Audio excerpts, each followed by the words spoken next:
오늘 주신 하나님의 말씀 함께 찾겠습니다. 구약 53쪽 창세기, 구약의 첫 권입니다. 창세기 35장 1절에서 7절까지 말씀입니다. 창세기 35장 1절로 7절까지 다 찾으셨으면 아멘. 아멘. 함께 교독하겠습니다. 하나님이 야곱에게 이르시되 일어나 베델로 올라가서 거기 거주하며 네가 네 형 에서의 낯을 피하여 도망하던 때에 네게 나타났던 하나님께 거기서 제단을 쌓으라 하신지라. 야곱이 이에 자기 친한 사람과 자기와 함께하는 모든 자들에게 너희 중에 있는 많은 신상들을 버리고 자신을 조절하게 하고 너희들의 유혹을 바꾸어이라. 우리가 일어나 베델로 올라가자. 내 환난 날에 내게 응답하시며 내가 가는 길에서 나와 함께 하신 하나님께 내가 거기서 제단을 쌓으려 하노라 하며 그들이 세상에 있는 모든 이만한 신상들과 자기에게 있는 모든 야곱이 하시느니라. 야곱이 그것을 세계에 묻혀서 신앙이라 하였고 그들이 떠났으나 하나님이 그 사명 고을들로 크게 두려워하게 하셨으므로 야곱의 아들들을 추격하는 자가 없었더라. 야곱과 그와 함께한 모든 사람이 하나가 알고 함께요. 그가 거기서 제단을 쌓고 그곳을 엘베델이라 불렀으니 이는 그의 형의 낯을 피할 때에 하나님이 거기서 그에게 나타나셨음이더라. 아멘. 기도하겠습니다. 하나님, 오늘도 주님의 말씀 앞에 앉았습니다. 한 신령도 말씀을 놓치지 않게 하여 주시고 오늘 주어지는 이 말씀이 내 말씀으로 받아들이는 믿음의 고백이 있게 하여 주옵소서. 또 말씀을 들을 때에 깨닫는 지혜와 계시의 영을 더하여 주옵소서. 예수님의 이름으로 기도드립니다. 아멘. 우리 선포하고 말씀 듣겠습니다. 오늘 주시는 하나님의 말씀은 나에게 주시는 말씀. 누구에게 주시는 말씀? 나에게 주시는 말씀입니다. 오늘 말씀의 제목을 한번 보세요. 베델이 무엇이 되다? 엘베델이 되다. 베델이 엘베델이 되다. 그 과정을 우리가 한번 살펴보고자 합니다. 장로교단은 칼빈의 기독교 강요를 기둥으로 갖고 있죠. 교리입니다. 교의이고요. 그게 중요하지요. 그러나 교리가 아무리 중요하다 해도 무엇보다는 중요하지 않다. 말씀보다는 중요하지 않아요. 그래서 말씀을 통하여 만들어진 교리입니다. 그래서 장로교는 이 칼빈의 기독교 강요를 중심으로 해서 교리를 이루어져 있습니다. 그러나 그 교리에 빠져서는 안 되겠죠. 그죠? 그 교리 위에는 하나님의 언제나 말씀이 있다는 거예요. 교리는 여러분 시대가 지나면서 변할 수 있습니다.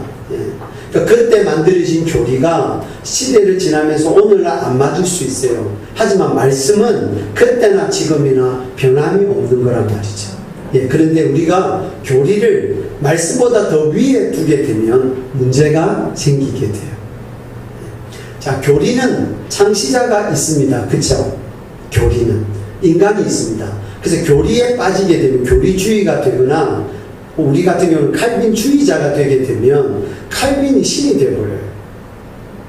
그러니까 우리의 창조주는 오직 하나님이시잖아요.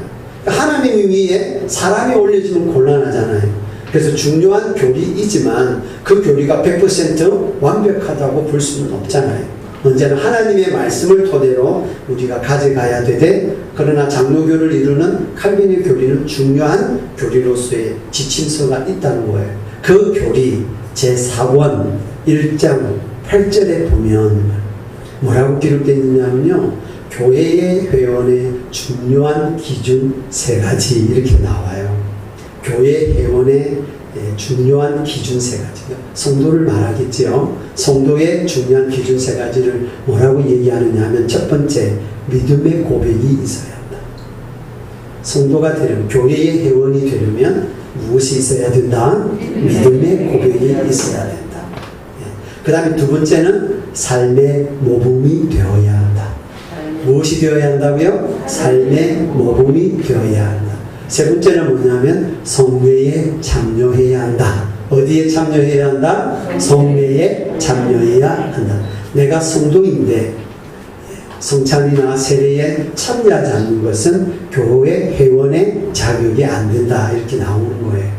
자, 아주 중요한 것들이에요. 예, 성경에서 다 지침하고 있는 것에 나와 있는 교리가 되겠습니다. 자, 믿음의 고백이 있어야죠. 성도에게는 당연히 있어야죠. 예, 그리고 삶의 모범이 되어야죠. 믿음이 있다고 얘기하는데 삶으로 나오지 않으면 거짓말이 되고 외식이 되잖아요. 그렇죠? 그리고 아주 중요하게 행하는, 말씀에서도 말합니다만은 성례는 너무너무 중요한 거예요. 단순히 형식으로서 예식으로서 중요한 게 아니라 성찬을 통하여 세례를 통하여 예수 그리스도와 내 관계가 정립되기 때문에 그래요. 성찬에 참여하지 않으면 예수님의 피와 살이 나하고 관계가 없잖아요. 세례에 참여하지 않으면 예수 그리스도의 죽음과 나하고 관계가 없다고요. 우리가 예수를 처음 믿을 때 수많은 동기와 원인을 가지고 예수를 믿습니다. 아픈 분들은 건강해지기 위해서 예수를 믿죠. 가난한 자들은 부함을 위해서 예수를 믿죠. 관계에 문제가 있는 사람들은 예수를 통하여 그 관계가 회복되기를 원하죠. 나쁜 동기는 아니에요. 그러나 그 동기가 1번이 되어서는 안 된단 말이에요. 만약에 그것이 1번이 되게 되면 예수 믿었는데 병 안 고쳐주면 어떤 일이 일어날까요? 예수 믿었는데 부하게 되지 않으면 어떤 일이 일어날까요? 예수를 믿었는데 여전히 내 삶에 평화가 없으면 어떤 일이 일어날까요? 예수를 떠나는 일이 일어나게 되죠. 여기가 아니겠죠 하면서. 그거는 어디 중심에서 바라보는 거예요? 자기 중심에서. 그러니까 예수를 믿는 동기가 내 중심에서 시작은 할 수 있으나 그것이 계속 내 중심에서 머물러 있으면 앞에서 말하는 교회의 회원에서는 계속 떨어져 나가요. 자, 믿음의 고백, 입술로는 할 수 있어요. 그러나 내 마음에서 진심으로 믿음의 고백을 하고 있는가, 그 마음의 동기를 묻는다면 우리 자신이 없을 거예요. 삶의 모범에 대해서 그렇게 보이는 척은 할 수 있어요, 여러분. 우리는 주일날 다른 곳에 가지 않죠. 주일날 예배 드리러 가요. 그래서 예배 드리러 가는 모습을 지금 볼 수 있을 거예요. 옛날에는 너무 정확하게 보였죠. 왜? 어깨에 다 무엇 들고 갔으니까? 성경책을 다 들고 갔으니까. 그러니까 사람들이 보면 성경책 들고 있는 거 보고 저 사람 교회 가는구나, 기독교인이구나 다 알 수 있어요. 근데 요즘은 성경책 다 안 들고 가요. 왜요?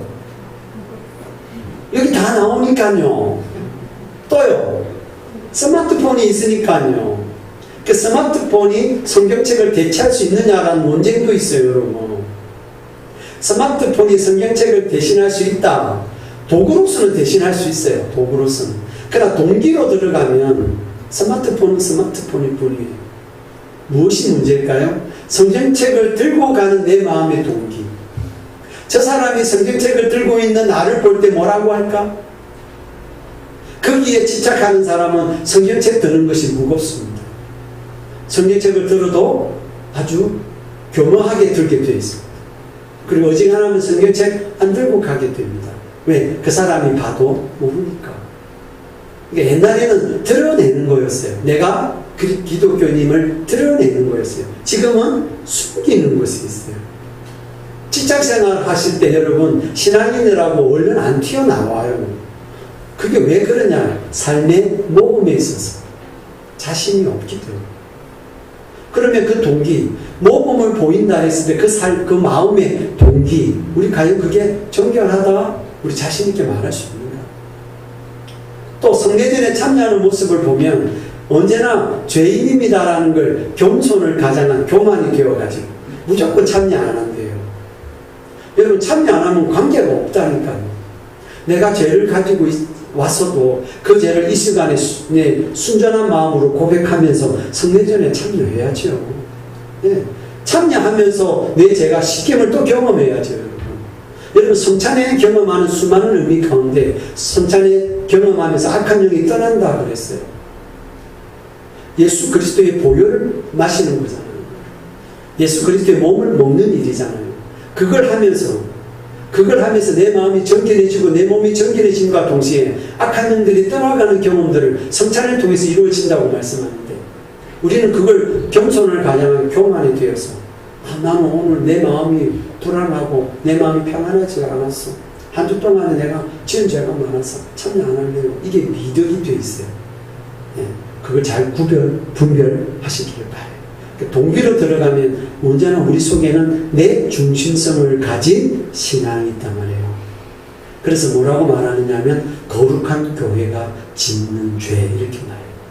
거룩한 교회가 짓는 죄는 눈에 보이는 죄가 아니고요, 영적인 죄, 영적으로 짓는 죄가 있단 말이에요. 중심에서 짓는 죄가 있단 말이죠. 우리가 똑같이 하나님의 이름을 부르지만 내 중심에 있는 사람이 있다는 이야기.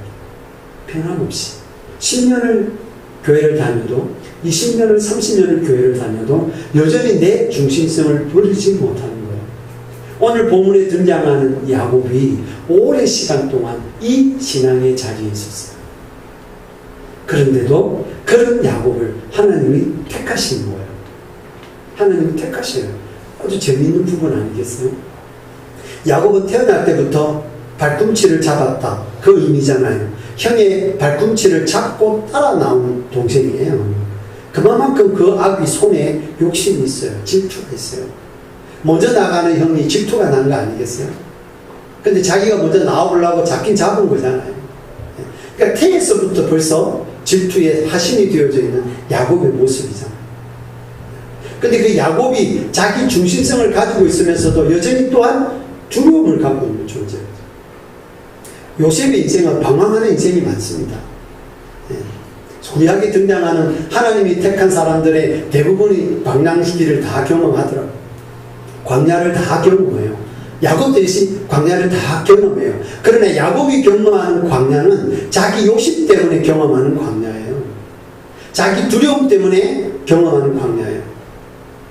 25장에, 창세기 25장에 형에게 팥죽 한 그릇을 가지고 장자를 삼면서부터, 그리고 형을 엄마와 짝짝꿍하고 형을 아빠를 속이면서 형에 가야 되는 축복을 그가 가로채면서부터 그의 두려움은 크게 달하기 시작하고, 그때부터 형 에서의 눈을 피하는 도망의 신세가 펼쳐지게 되는 거예요.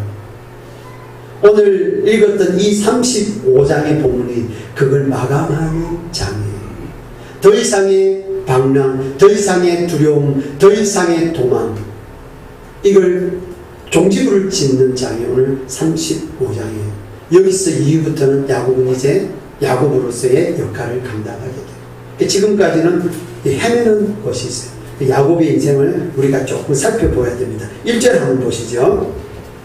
하나님이 야곱에게 이르시되 일어나 어디로 올라가서 베델로 올라가서, 요 베델은 처음 가는 곳이 아닙니다. 지금 그러니까 하나님이 지금 베델로 올라가라는 의미는 다시 가라는 이야기입니다.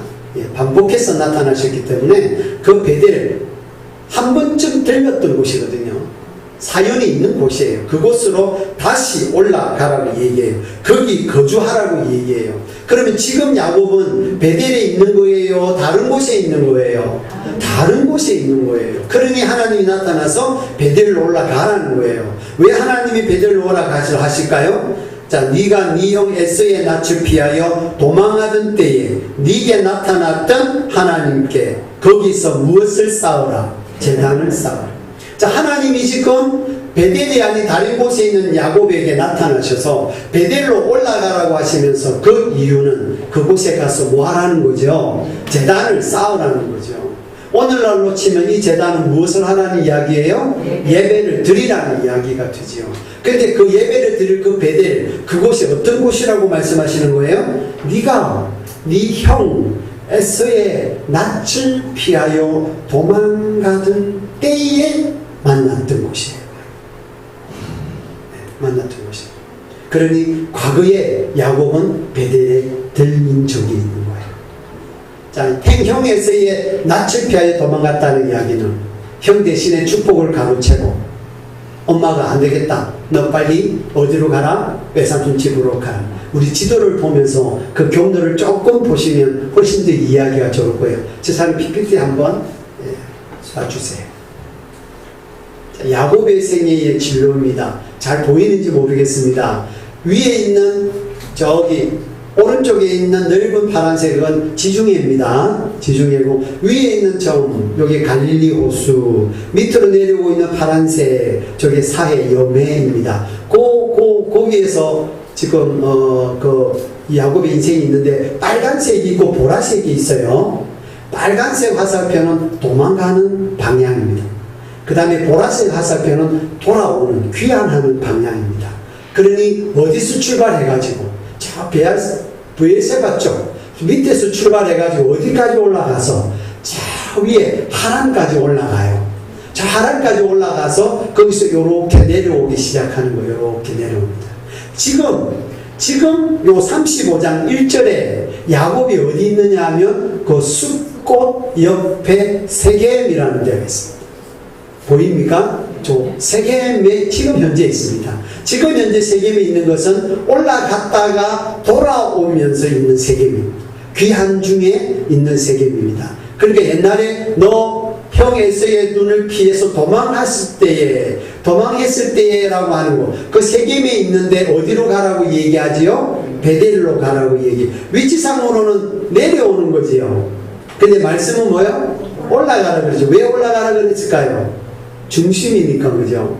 여러분, 우리 서울로 어디로 간다 그래요? 올라가는. 그게 한국의 중심이니까 그래요. 그러니까 중심은 위치와 관계없이 중심으로 가는 것은 올라가는. 그래서 지금 현재 세겜, 숫곳에 들렸다가 세겜에 있어요, 야곱이. 그 세겜에 있는 야곱에게 하나님이 다시 나타나셔서 베델로 올라가. 거기서 제단을 쌓아라. 그렇게 명령을 받은 거지. 자, 그 세겜에 왜 가게 되었는가예요. 그래서 이 세겜까지 올 때까지 중요한 곳이 있어요. 중요한 곳이. 자, 이제 올라갔다 도피했다가 우리가 처음부터 볼 수는 없지만 하란에서 요렇게 내려오면서 버니엘이라는 곳이 있어요. 숫꽃 옆에 버니엘이라는 곳 보셨어요? 예, 이 버니엘이 왜 버니엘이 됐죠? 천사와 씨름하죠. 에서의 군대를 만나는데 400명이 이끄는 군대를 만난다는 이야기는 에서는 야곱을 뭐하러 온다는 거죠? 치러 온다는 거죠. 근데 야곱이 두려워요. 야곱은 겁이 많아요, 여러분. 그래서 형을 어떻게 구슬려야 되잖아요. 그래서 세 대로 나누어 가지고 자기는 맨 마지막에 있습니다. 예, 그럴 때에 하나님의 천사와 밤새도록 씨름하면서 한국표가 부러지는 그게 천사와의 씨름입니다.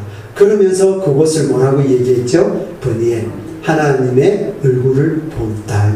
그 장면을 한번 찾아볼까요? 말씀을 통해서 32장 한번 가보세요.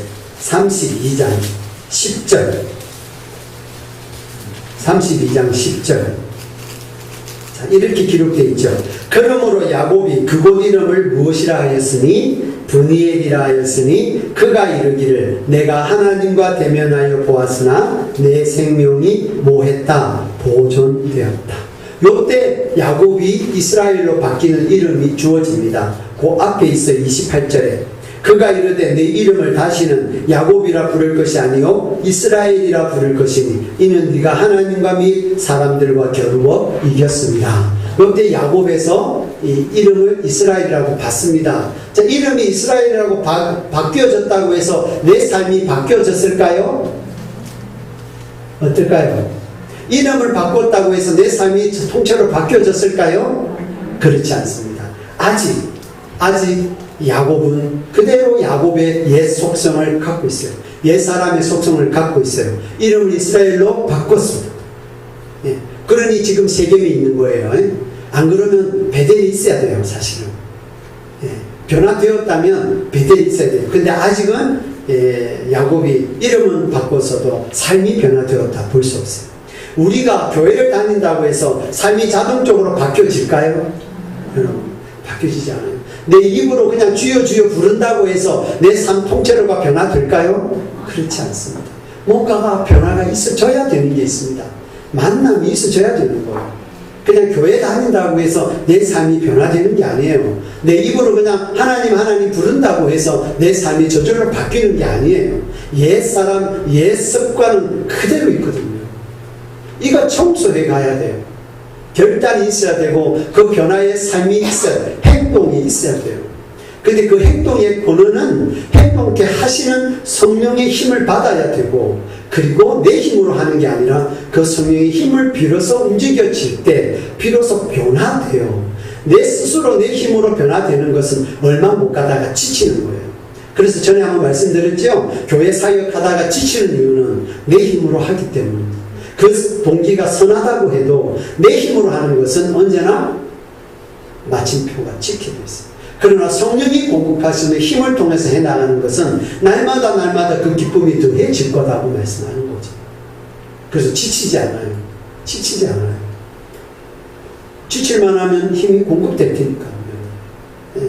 여러분, 부모로부터 아이들이 날마다 일용화 양식을 공급받듯이 오늘 우리는 하나님으로부터 날마다 일용화 양식을 공급받는 거거든요. 그러니 그 양은, 일용화 양식은 떨어지지 않는 양식이죠.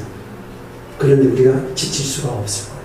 근데 야곱은 여전히 자기 중심성이 있어요. 그래서 야곱을 연구하면요, 자기라고 하는, 자아지요.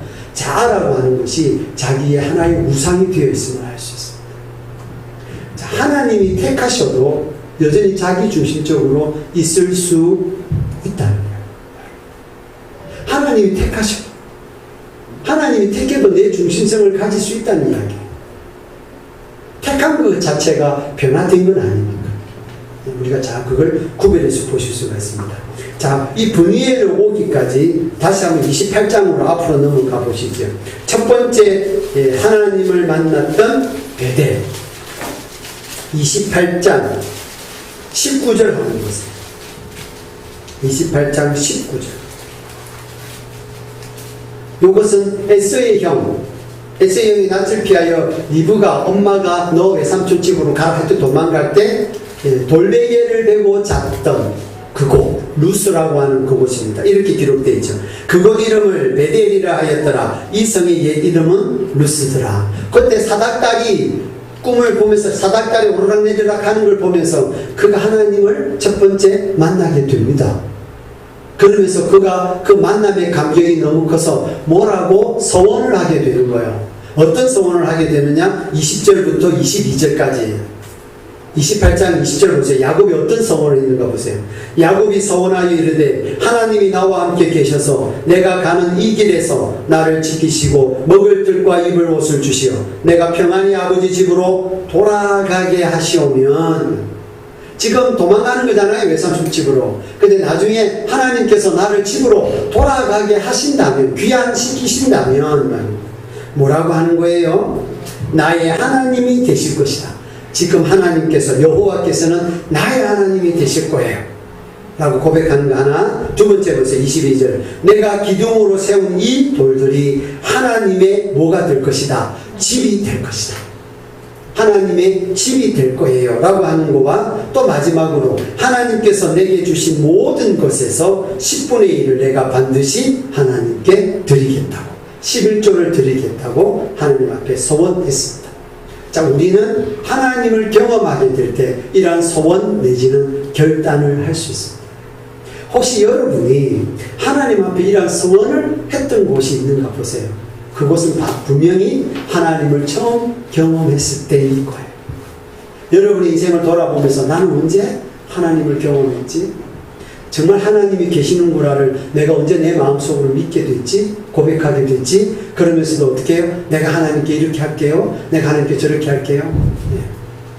여러분에게 그 베델이 있어야 됩니다. 저에게도 베델이 있습니다. 진지한 베델은 19살 때 부산 금식 기도원 진로를 놓고 하나님 앞에 3일 금식하면서 그때는 신앙이 깊은 게 아니에요. 그냥 이상한 현상을 보여주기를 바랬어요. 구름이 변하여 주님의 얼굴이 되든지, 구름이 변하여 말씀으로 바뀌든지, 이런 걸 막 원했단 말이에요. 그래가지고 금식하는 동안에 그 산에 올라가가지고 한나절 내내 누워서 구름 쳐다보고 있었어요. 하나님이 하늘에서 말씀하시니까 하늘에서 뭔가 나타날까 싶어가지고. 근데 그냥 구름만 지나갑니다. 거기에서 하나님 제가 어디로 가야 될까요? 그때 신학교를 가느냐 안 가느냐 이런 게 있었거든요. 하나님 제가 진짜로 신학교를 가야 되는 건가요? 진짜 날 택하신 거 맞아요? 이렇게. 근데 그게 저의 베델이라고 생각했죠. 근데 그때는 소원 안 했어요. 근데 제 기억 속에 제가 소원했던 곳이 있어요. 제가 하나님 주의 종이 될게요라고 급한 마음에 소원했던 곳이 있어요. 그게 위랑 계곡에 물에 빠져 죽을 때. 그 물에 수영 못해갖고 계곡에 깊은 발이 닿지 않는 곳이 그냥 빠져 죽는 거 16살 때. 그때 전도사님 5살짜리 아들이 튜브 타고 이렇게 오면서 그 튜브 잡고 살았거든요. 만약에 튜브 안 왔으면 못 먹었을 거예요. 갔을 거예요. 그때 이렇게 할 때요. 그때 제가요, 살려주세요. 주님 종이 될게요. 진짜. 은근프게 한 거 있어요. 제가. 서운한, 그러면 저의 베델이 어딜까요? 아마 그것이지 않을까 싶어요. 그것이지 않을까. 그 새까맣게 잊어버린 거예요. 새까맣게 잊어버리고 신학교를 가는 걸 어떻게 생각했냐면 어머니가 소원했다는 소리를 들었어요. 그래서 내가 신학교를 가야 되는 이유를 어머니가 소원했기 때문에 간다라고 제가 오해한 거예요. 그러면서 19살에 기도 올라가가지고 내가 진짜 가야 됩니까? 어머니가 소원한 것 때문에 내가 가야 되는 겁니까? 그렇게 물었는데 알고 봤더니 뭐요? 6살 내가 내 입으로 했더라고요. 예, 이거 부목사 때 기억난 거예요. 그때는 기억나지 않았어요. 부목사 때에 고별 설교할 때에 그때 이게 기억이 나. 설교 준비하면서 이게 기억이 난 거예요. 그러니까 우리가 뭔가 했어요. 우리 기억 속에 없을 수는 있는데 하나님께 뭔가를 했어. 분명히 서원을 했어요. 그 서원이라는 것이 하나님이 나를 살려줬다고 믿는 순간인 거죠. 안 그래 인간적으로 내가 죽을 수밖에 없다고 생각했더라고요. 그때 주님이 살려주셨다고 믿은 거예요. 그러니까 또 살려주시면 하면서 기도하는 거예요. 주의 종이 될게. 죽을 놈 살려줬으니까 주를 위해 살겠습니다. 아주 쉽게 한 거죠. 그죠? 예. 그런데 보세요. 제가 목사가 됐잖아요. 물론 우여곡절은 다 있지만, 예. 오늘 35장의 느낌으로 여러분 보세요. 이렇게 돌아도 그때 소원한 그 자리, 그 소원이 이루어져 있음을 고백을 아니할 수가 없잖아요. 없어요. 여러분 인생 가운데 있어요. 분명히 있어요. 기억을 못하고 있을 수 있어요. 그러나 처음 하나님을 경험했던 것, 그리고 언급푸시든 감동이었던 주님 앞에 소원했던 어떤 것, 성령님 기억나게 해주세요. 한번 해주세요. 아마 주님께서 돌려주실 겁니다. 그 첫 자리요, 베델. 이때 야곱이 이런 소원을 했단 말이에요. 자, 그런데 자기 중심성이 사라지지 않네요. 사라지지 않네요. 예. 자, 그러면서 이제 33장 가보세요. 33장. 여러분. 자, 그렇게 돌아. 어디로 오느냐면요. 33장 17절로 가보세요. 자, 베델에서 소원하고 또 버니엘을 거치고 그러면서 어디로 가느냐 그러면 엘로헤 이스라엘이라는 곳이 있습니다. 한번 보세요. 33장 17절에 보세요. 야곱이 숫곳에 이르렀습니다. 숫곳에 자기를 위하여 집을 짓고 그의 가축을 위하여 우리간을 지었으므로 그 땅 이름을 그 성읍 앞에 장막을 쳤습니다. 그러니까 숫곳에서 장막 그 옆에 장막을 쳤다. 그러면서 19절에 보세요. 세겜섬에 이르러서 장막을 친 밭을 샀죠. 여러분 밭을 샀다는 이야기인데 그곳에서 주구장창 살 목적을 가진 거예요. 땅을 샀다는 이야기인데 그곳에 살겠다는 거잖아요. 그러니까 지금 야곱은 33장에서 땅을 산 세겜에 있는 거예요. 이 세겜도 여러분 야곱 에서하고 화해를 하면서 에서는 세일산으로 가잖아요. 갈 때 야곱도 세일산으로 함께 가는 거예요.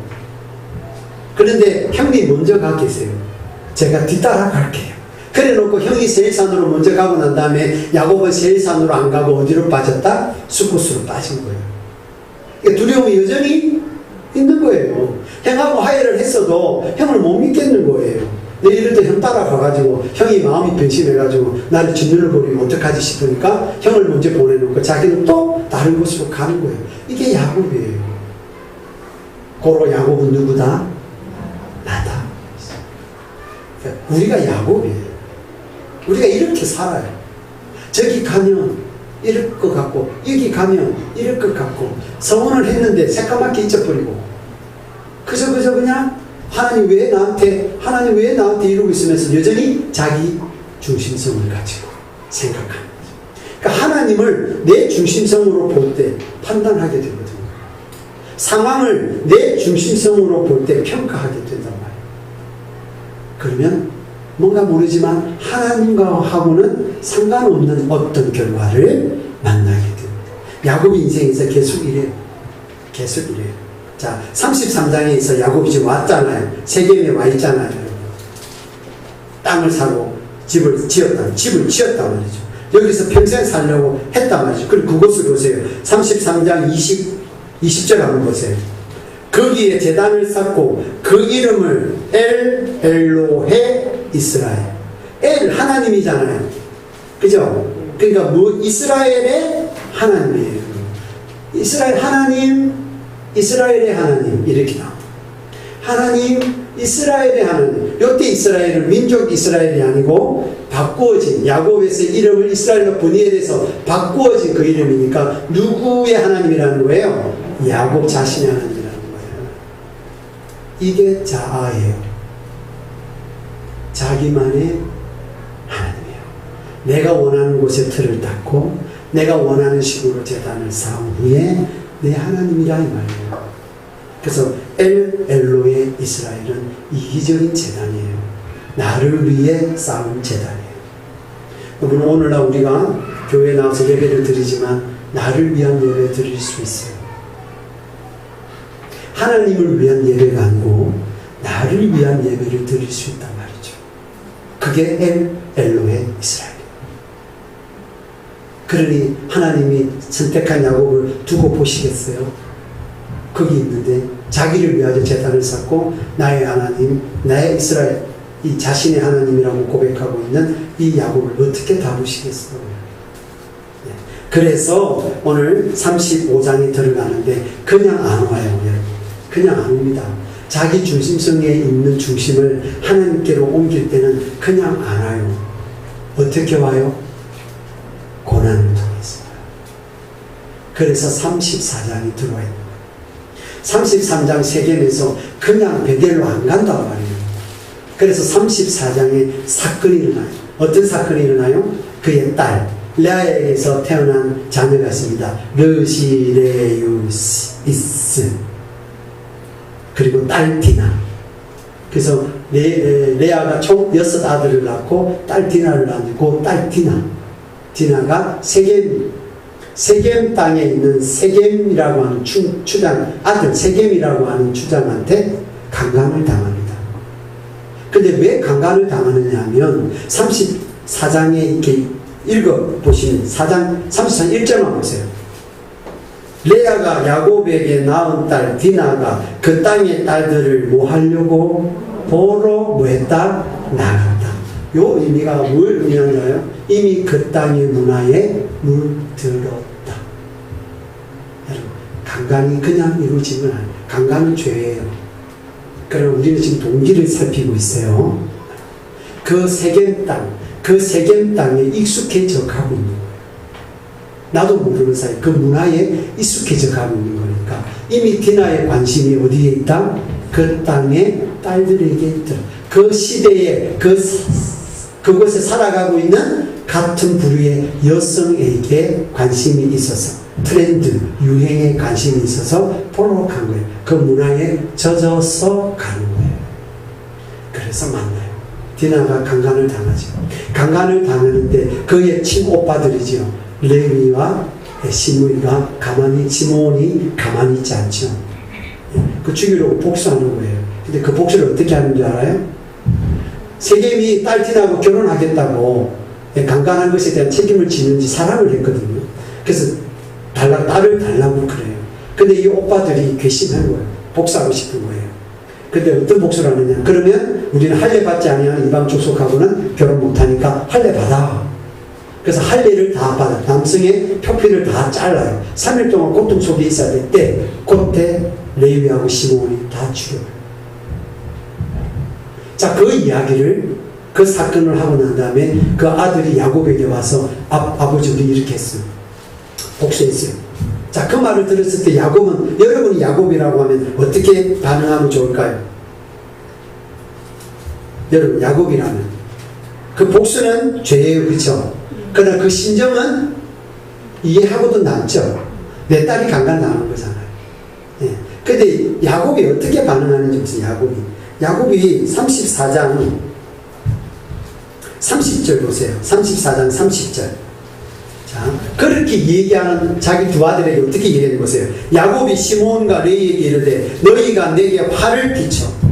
너희가 누구에게 화를 끼쳤다고요? 나에게 화를 끼쳤대요. 자, 이게 야곱의 자기 자아예요. 자기 상이에요. 지금 딸 디나의 강간이 보이는 게 아니에요. 그 오빠들의 복수하고 싶은 그 동기가 보이는 게 아니에요. 그저 이 결과가 누구에게, 자기에게 화를 미친다는 거예요.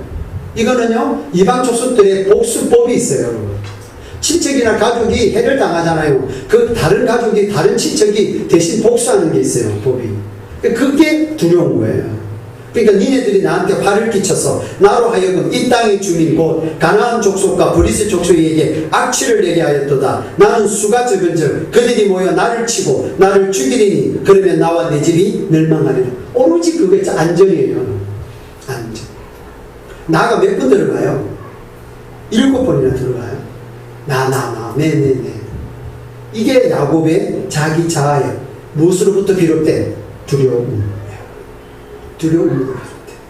그래서 두려움이 크면요, 제대로 못 봐요.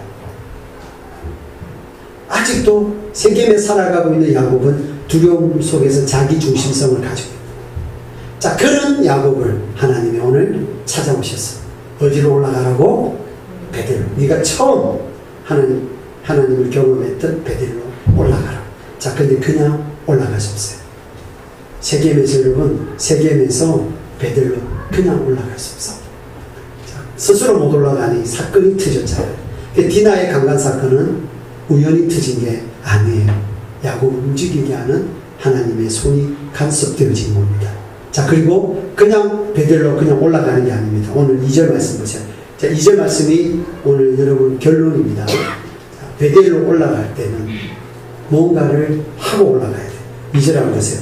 야곱이 이에 자기 집안 사람과 자기와 함께한 모든 자에게 이르되 너희 중에 있는 이방 무엇을 버리고 신상들을 버리고 이방 신을 가지고 베델로 갈 수 없다. 우상을 가지고 베델로 갈 수 없다. 야곱에게 있어서의 우상은 누구일까요? 자기죠. 예. 자기가 우상이 되죠. 두려움, 안전, 자기 안전. 그걸 버려야 베델로 갈 수 있어요.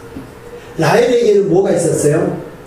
드라빔이 있었어요. 드라빔. 여전히 예, 드라빔을 갖고 나왔잖아요. 이 드라빔이 일종의 우상이잖아요. 그러니까 가족신이잖아요. 가족신, 집안신. 그게 축복의 권리를 갖고 있거든요. 그러니까 라헬이 그걸 들고 왔다는 이야기는 그 집안의 축복권을, 상속권을 본인이 가지고 온 거란 말이에요. 그걸 뭐 해야 된다는 거예요? 버려야 된다는 거예요. 버려야 베델로 갈 수 있다는 거예요. 두 번째 보세요. 자신을 정결하게 하고 정결하게 해야 베델로 갈 수 있다는 거예요. 정결하게 하는 방법은 뭘까요? 내 안에 부정을 버리는 거예요. 내 부정적인 기억들, 부정적인 상처들, 부정적인 감정들, 이걸 버리는 거예요. 정리죠, 정리. 버려야 된다는 거예요. 세 번째는 뭐예요? 의복을 바꾸어 입어라. 여러분, 의복이 뭘까요? 의복, 문화, 가치관. 그 가나안 땅의 문화, 그 가나안 땅의 가치관. 그 다음에 행실까지. 그걸 버리라. 옛 습관, 옛자 버려라. 그러면 의복을 바꾸어 입으라는 것은 오늘날 신약으로 오면 무슨 옷으로 바꾸어 입으라는 거예요? 그리스도의 옷으로. 한 곳에 찾아볼까요? 갈라디아서 3장 한번 가보세요. 갈라디아서 3장.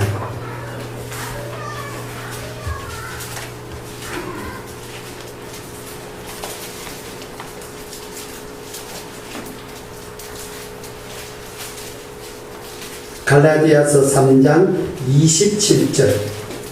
27절. 자, 보세요. 이렇게 기록되어 있죠.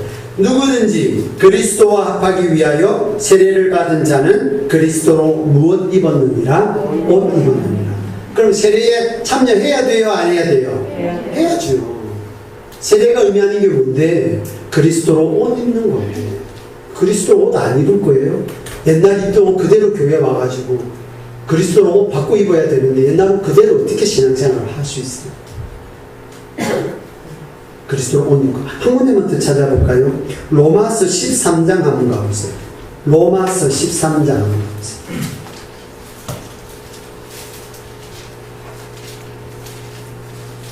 로마서 13장 14절. 14절. 자, 이렇게 기록되어 있어요. 오직 주 예수 그리스도로 옷 입고 정욕을 위하여 육신의 일을 도모하지 말라. 그리스도로 옷 입고 있지 않다는 이야기는 여전히 내가 정욕으로 행하고 있다는 이야기 같아요. 그 정욕을 누릴 수 있는, 그 정욕을 제거할 수 있는 유일한 것이 그리스도로 옷 입는 거예요. 계속해서 우리는 입술로 하나님을 고백하면서도 육신의 일을 도모하고 있다면 여전히 누구 옷으로 못 갈아입은 상태잖아요. 그리스도 옷으로 못 갈아입은 상태가 되는 거예요. 그러면 변화가 없지요. 그러는 분들이 하는 이야기가 있잖아요. 예수 믿어도 소용없더라. 예수 믿어도 소용없더라. 여전히 자기 자리에 있으면, 그 그리스도로 옷 받고 있지 않으면, 여전히 내 더러운 그대로 입고 있으면서 무슨 변화가 일어나는 거예요. 그래서 믿음이라고 하는 것은 내 중심에서 누구 중심으로? 하나님 중심으로 옮겨지는 거다.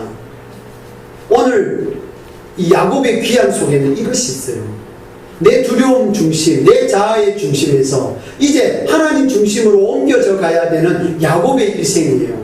그 속에 뭐가 있다는 거예요? 베델이 있다는 거예요. 그 속에 뭐가 있다는 거예요? 분일이 있다는 거예요. 그 속에 또 한번 가시처럼 올라온 뭐가 있다는 거예요? 엘로의 이스라엘이 있다는 거예요. 그래서 다시 하나님이 어디로 가라는 거예요?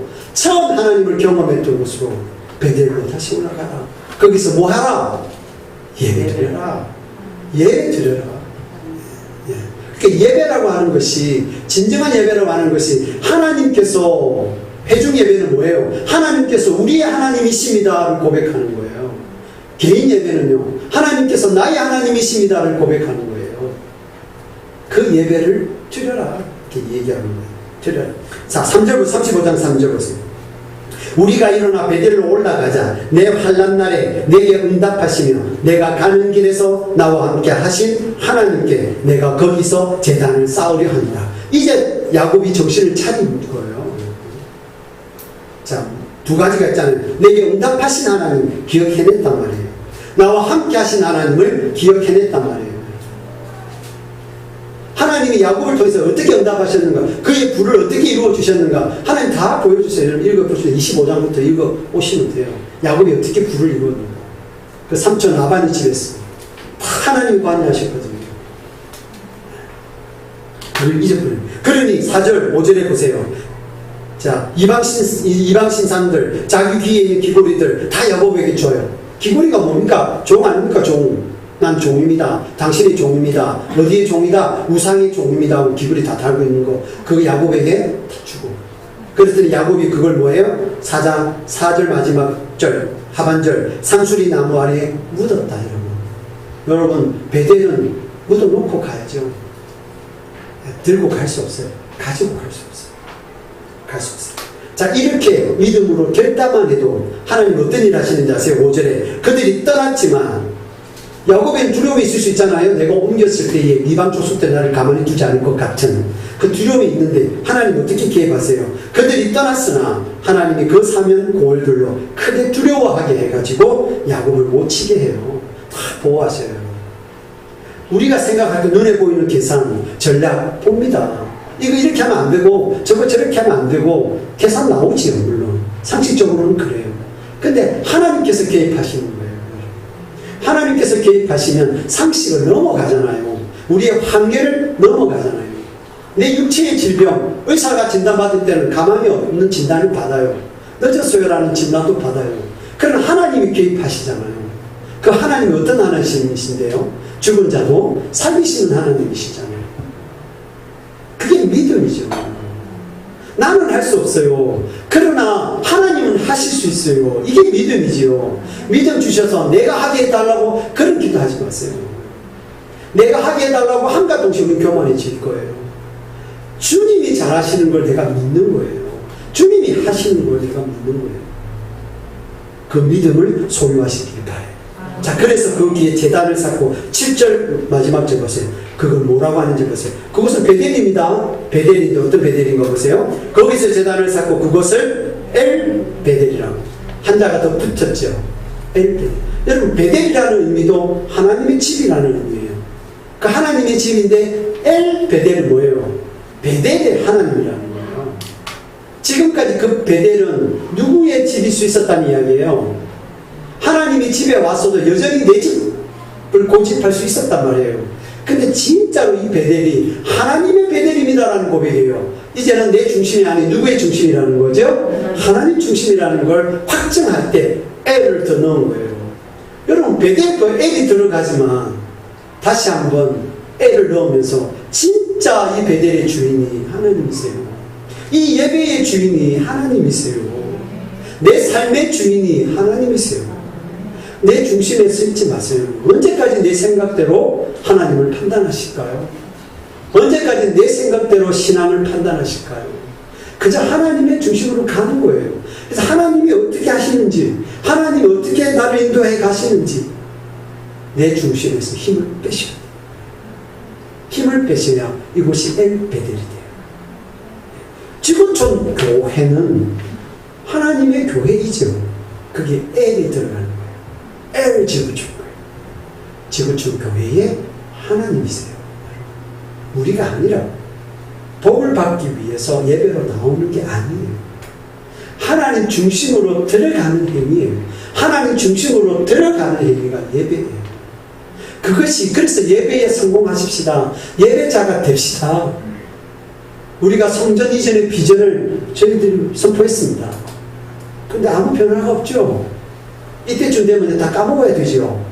우리가 언제 성전 이전의 비전을 품고 기도를 했든 다 까먹어야 되죠. 그죠?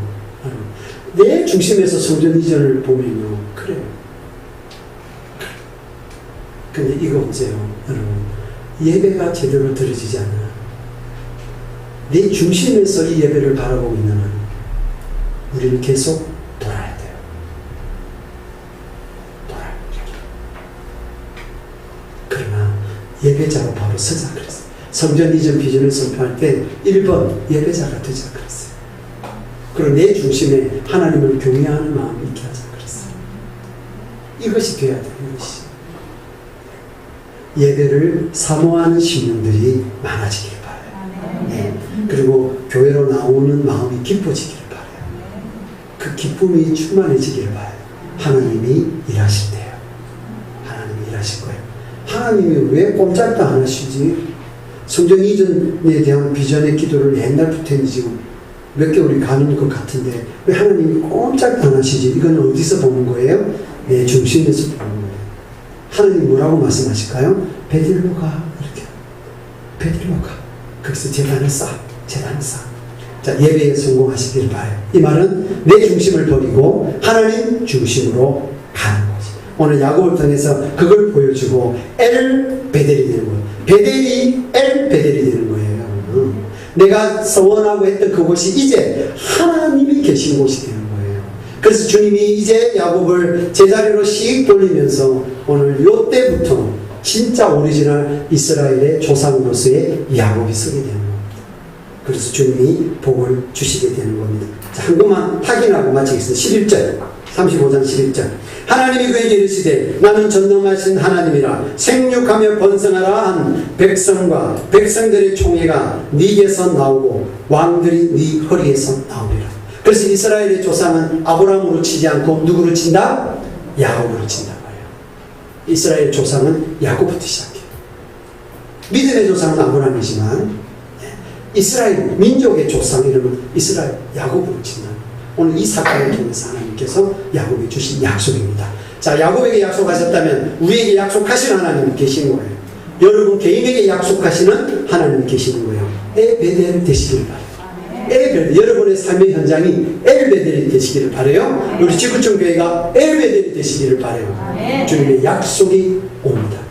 그 약속을 누리시는 축복의 자녀 되시기를 주님의 이름으로 축원드립니다. 아멘. 우리 말씀을 생각하시면서 함께 찬양하겠습니다. 주를 위한 이곳에 예배하는 자들 중에, 그런데 하나님이 아무리 찾아도 예배하는 자가 보이지 않을 때 하나님의 마음이 있죠. 그 가사를 통해서 진정한 예배자로 거듭나시길 바랍니다.